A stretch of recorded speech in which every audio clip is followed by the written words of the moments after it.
नमस्कार साथियों, कैसे हैं आप सभी। उम्मीद करते हैं कि आप स्वस्थ होंगे, सुखी होंगे, प्रसन्न होंगे। जैसा कि चाणक्य की बातों को, चाणक्य की नीतियों को हम नित्य समझने का प्रयास करते हैं, जानने की कोशिश करते हैं कि उन्होंने अपने जीवन में कैसे चीज़ों को बड़ी समझदारी से और बड़े ध्यान से जो है अपने विचारों को प्रकट किया, जो आज के समय में भी उतने ही कारगर और उत्तरदायित्व तो हैं, ताकि आप जो है उनको अपने जीवन में धारण कर सकें और अपने जीवन में एक परिवर्तन ला सकें। उसी श्रृंखला में आज आगे देखते हैं। धर्मार्थ काम मोक्षणाम यस्य कोवपि न विद्यते जन्म जन्मनि मर्तेर्सु मरणम तस्य केवलम। अर्थात जिस व्यक्ति के पास धर्म, अर्थ, काम और मोक्ष आदि इन चार पुरुषार्थों में से कोई भी पुरुषार्थ नहीं, वह बार बार मनुष्य योनि में जन्म लेकर के और मरता ही रहता है। इसके अतिरिक्त उसे कोई लाभ नहीं होता। चाणक्य का भाव यह है कि व्यक्ति मनुष्य जन्म में आकर धर्म, अर्थ और काम के लिए पुरुषार्थ करता हुआ मोक्ष प्राप्त करने का प्रयत्न करे, मानव देह धारण करने का लाभ यही है उनका। चाणक्य का मतलब यही है कि अगर आपको मनुष्य जन्म में आकर धर्म, अर्थ और काम के लिए जो पुरुषार्थ करना है, धर्म करिए, अर्थ का काम करिए, पुरुषार्थ काम करिए, इससे ही मोक्ष की प्राप्ति में जो है आपको मोक्ष की प्राप्ति होगी। आप जो है इस मानव धारण करने की जो श्रृंखला चलती रहती है, इसी में आना जाना होता रहता है, तो इससे आपको छुटकारा मिल जाएगा। आगे क्या कहते हैं, मूर्खा यत्र न पूजन्ते धान्यम यत्र सुसक्षितम दंपत्ये कलहो न अस्ति तत्र श्री स्वयमागता। अर्थात जहां मूर्ख लोगों की पूजा नहीं होती, जहां अन्न आदि काफी मात्रा में इकट्ठे रहते हैं, जहां पति पत्नी में किसी प्रकार की कलह, लड़ाई झगड़ा नहीं है, ऐसे स्थान पर लक्ष्मी स्वयं आकर निवास करने लगती हैं। यहाँ पे चाणक्य ये बता रहे हैं कि जहां ऐसी स्थितियां जो उस व्यक्ति की ये दशा दिखाती है कि जहां पे ये सारी चीजें उपलब्ध हैं, वो किसी स्वर्ग के समान ही है, क्योंकि वहां लक्ष्मी अपने आप जो है प्रकट होती हैं, वो खुद चल के आती हैं। इस श्लोक का तात्पर्य यह है कि जो लोग देश अथवा देशवासी मूर्ख लोगों के बजाय गुणवानों का आदर सम्मान करते हैं, तात्पर्य यही है कि जहां पे मूर्ख लोगों की नहीं बल्कि जो गुणवान है, जिनके अंदर बुद्धि है, जो समझदारी है, जो विवेकी हैं, उनका जब आदर सत्कार होता है तो वहां लक्ष्मी अपने आप जो है प्रकट होती हैं। लक्ष्मी का वहां पे वास होता है। अपने गोदामों में भली प्रकार अन्न का संग्रह करके रखते हैं, और जहां पे अन्न को, अनाज को जहां पे अच्छे से उपज होती है, जहां पे उसका आदर सत्कार करते हैं, वेस्ट नहीं करते, जो जरूरतमंद हैं उनको दान करते हैं, तो वहां पे लक्ष्मी जो है वास करती हैं, वहां पे लक्ष्मी रहती हैं। घर गृहस्थी में लड़ाई झगड़े नहीं, मतभेद नहीं, उन लोगों की संपत्ति अपने आप बढ़ने लगती है। जिस परिवार में कलह नहीं है, सुलह है, क्योंकि लड़ाई होगी तो एक दूसरे का अहित चाहेंगे, जिसमें समस्याएं होती हैं, प्रॉब्लम होती हैं, तो जहां पे लड़ाई झगड़े नहीं है, वहां पे उस परिवार के ग्रोथ में, उस परिवार के आगे बढ़ने के जो चांसेस हैं वो बहुत हाई होते हैं।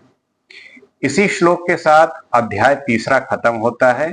अब हम अध्याय चौथे की तरफ चलेंगे और समझने की कोशिश करेंगे कि चाणक्य ने अपने विचारों से हमें कितना समझदार बनाने की कोशिश की है। अगर हम उनके बातों को समझें, उनके बातों को फॉलो करें, तो निश्चित तौर पे आपको बहुत लाभ मिलेगा और आपका जीवन परिवर्तित हो जाएगा। आगे क्या कहते हैं, आयु कर्म च वित्तम च विद्या निधनमेव च पंचतानि ही सृजयन्ते गर्भ स्थैर्यव देहिना। अर्थात जीव जब माँ के गर्भ में आता है तभी उसकी आयु, कर्म, धन, विद्या और मृत्यु, ये 5 बातें निश्चित हो जाती हैं। यहाँ पे चाणक्य ने कुछ ऐसी बातें की हैं जहां पे ये कह रहे हैं कि जैसे जैसे ही जीव माँ के गर्भ में आता है उसका आयु, उसका कर्म, उसका धन और विद्या और मृत्यु, ये 5 बातें निश्चित हो जाती हैं। कैसे हो जाती हैं, देखते हैं आगे कुछ क्या कह रहे हैं। चाणक्य का विश्वास है कि मनुष्य के जीवन की प्रायः सभी बातें पहले से ही निश्चित हो जाती हैं, अर्थात वह कितने वर्षों तक जीवित रहेगा, किस प्रकार के कर्म करेगा, उसे धन आदि की प्राप्ति कैसे होगी तथा वह कितनी विद्या प्राप्त कर सकेगा। इस श्लोक से स्पष्ट है कि भले ही ये बातें पूर्व निर्धारित हों, परंतु उसकी सब बातों का आधार उसका कर्म होता है। जाहिर सी बात है कि कोई भी यही इसी बात की तो डिबेट है कि क्या ये जो सृष्टि में चीजें चल रही हैं, कोई हमें कंट्रोल कर रहा है, जो उसी के अनुसार चीजें हो रही हैं, या हमारा कर्म निर्धारित करता है कि जो हम कर्म कर रहे हैं वो चीज डिफाइन होता है, उससे होता है। इसलिए क्योंकि मनुष्य के जीवन में कर्म को ही प्रधानता है, हमारे अन्य शास्त्रों में भी कहा गया है कि व्यक्ति का प्रथम कर्तव्य कर्म करना है। गीता में इसका बहुत ज्यादा जोर दिया गया है कि आप कर्म करिए और फल की जो चिंता है उस पर ज्यादा ध्यान मत दीजिए, आप कर्म करिए। अतः यह अपनी विद्या और बुद्धि के अनुरूप श्रेष्ठ कर्म करता रहे। चाणक्य के अनुसार ये 5 बातें भले ही पूर्व निर्धारित है, परंतु उन्होंने कहीं ये नहीं कहा कि व्यक्ति को इस वजह से कर्म का परित्याग कर देना चाहिए। गीता का संदेश भी कर्मण्येवाधिकारस्ते है। सीधी बात है, उन्होंने इन सब बातों को प्रेडिक्ट तो किया है कि ऐसी सब बातें पूर्व निर्धारित है, लेकिन उन्होंने कर्म न करने को नहीं कहा। उन्होंने बोला कि आप हमेशा कर्म करते रहिए और अपना जो आपको जो करना है, आप जिसके योग्य हैं, आप वो करते रहिए। अपने कर्म से नहीं भागना है, कर्म करते रहना है। तो उस पे जो है ध्यान देना है, ना कि पहले से जो चीज निर्धारित है उसको लेके बैठना है कि जो होगा देखा जाएगा। ऐसे नहीं होता, कर्म आपको करना पड़ेगा। जो भी निर्धारित होगा, जैसा भी होगा, इसी बात की तो लड़ाई है कि क्या हर चीज पहले से निर्धारित है या जो हम कर रहे हैं वो सब चीजें हो रही हैं। आ, ये बड़ी सोच की बात है, बड़ी फिलोसफिकल बात है। इस पे काफी देर तक हम डिबेट कर सकते हैं और ये बड़ा ऐसा विषय है कि जिसका कोई प्रमाण नहीं है, जिसपे बस लोगों ने अपनी अपनी थ्योरी दी है, बस उसी से हम चीजों को समझ सकते हैं। आगे क्या कहते हैं, साधुभ्यस्थे निवर्तन्ते पुत्रा मित्राणि बांधवा ये चा तय सह गंतार स्तद्वर मात सुकृतम कुलम। अर्थात पुत्र, मित्र और बंधु बांधव ये सब साधु लोगों से विमुख हो जाते हैं, परंतु जो लोग साधुओं के अनुसार अपना जीवन बिताते हैं, उनका सत्संग करते हैं, उनके अनुकूल आचरण करते हैं, उनके इस कार्य से जो पुण्य प्राप्त होता है उससे सारा वंश परिवार कृत्य हो जाता है। अर्थात चाणक्य का कहना है कि जो रिश्तेदार सज्जन पुरुष के समान आचरण करते हैं उससे सारे परिवार को ख्याति मिलती है। वो यही बात कह रहे हैं कि अगर आपका जो सत्संग है, अगर आपका जो संग है, आपकी जो संगति है, अगर वो साधु लोगों से, अगर वो संत से, अच्छे गुरु के संपर्क में होगा, तो जो उनकी सकारात्मक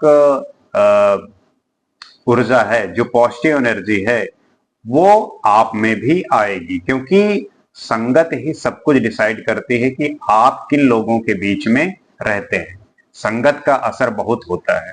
तो आपको साधु लोगों के पास, सच्चे लोगों के पास, जिसका जो सत्य को लेके, जो न्याय को लेके, जिसके विचार में एक दृढ़ता हो, एक संयम पूर्वक डिसीजन लेने की क्षमता हो, ऐसे लोगों को साथ से आपके भी विचार बदलते हैं, आप भी अच्छे विचार अपने साथ कैरी करते हैं और उन विचारों का इस समाज में इस समय बहुत इम्पोर्टेंट है और आपको इस पे ध्यान देने की जरूरत है। क्योंकि विचार ही डिसाइड करेंगे कि आप कहाँ जाएंगे। तो इन विचारों के माध्यम से इनको हम अपने जीवन में उतार कर अपने बहुत से निर्णयों को ठीक कर सकते हैं, क्योंकि बहुत सारे हमारे जीवन में ऐसे समय आते हैं जब हम निर्णय करने में काफी दिक्कत में होते हैं। अगर आपको इन सब बातों का ज्ञान होगा तो मुझे आशा है कि आप निर्णय लेने में सक्षम हो पाएंगे। इसी बात के साथ आज का जो एपिसोड है वो खत्म करते हैं और नेक्स्ट एपिसोड लेके फिर आपके सामने उपस्थित होंगे। नमस्कार।